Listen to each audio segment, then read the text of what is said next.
Par contre, papé, j'ai quelque chose à te dire d'important. D'important? Oui. Je crois qu'il vendra la ferme. Mais pas la ferme! Mais peut-être le champ et la source. Il en fait rien, il n'en a jamais rien fait, il boit que du vin et il se lave jamais. Alors si on lui montre un peu les sous, tu vas voir que... Regarde qui c'est Ça, c'est possible. Seulement, ce que vous ne savez peut-être pas, c'est qu'il y a une source. Ah, oui. Il y avait une petite source. Ah, autrefois, elle était très belle. Elle faisait un ruisseau large comme la main d'un homme. Moi j'y ai vu quand j'étais petit. Avec mon père à la chasse. Oh, ça m'a semblé mon ruisseau. Hein. Tu devais être bien petit alors. Et c'était certainement après un orage. Parce que moi j'y ai vu il y a une quarantaine d'années à cette source. Et cette source-là, les papiers datent de bien après. Donc la source, elle n'y est pas. Ah. Enfin, pour le moment, il n'y a plus qu'à attendre, comme elle espère. Qui aurait cru que Florette aurait fait un petit bossu? Elle qui était... Lui, il m'a dit qu'il voulait se limiter à 150 par mois. Oui, il m'a dit qu'il voulait les nourrir avec de la je sais pas plus. Elle fait avec une coucourde chinoise qui a la pomme, moi, voilà.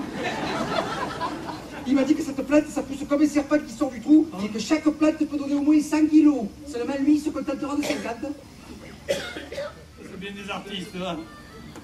Dans les concerts des fêtes patronales et dans les cirques, ils ont un grand succès. Non mais t'as vu ce couillon, la galinette, qui pioche comme un curé, là, il va perdre tout son temps et tout son argent pour un travail qui ne servira jamais à rien. Voilà.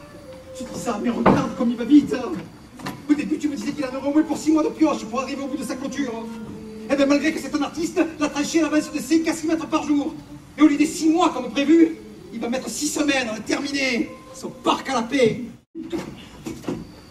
Mais qu'est-ce que tu veux, Galinette? C'était son étoile.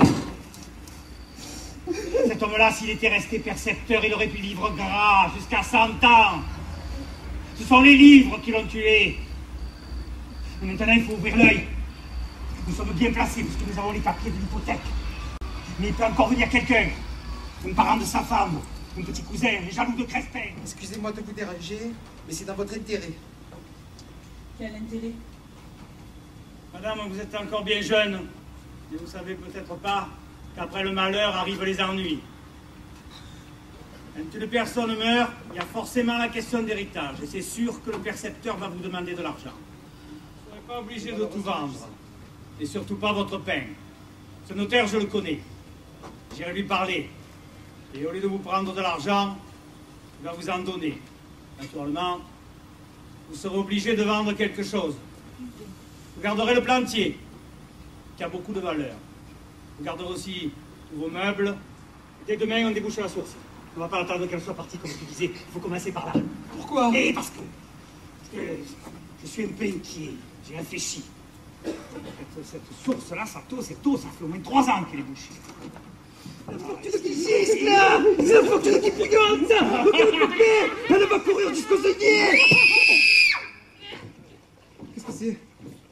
C'est rien, c'est une lièvre que la buse vient d'emporter. Regarde ça, papé! Regarde ça, papé! Regarde ça! Papé, papé!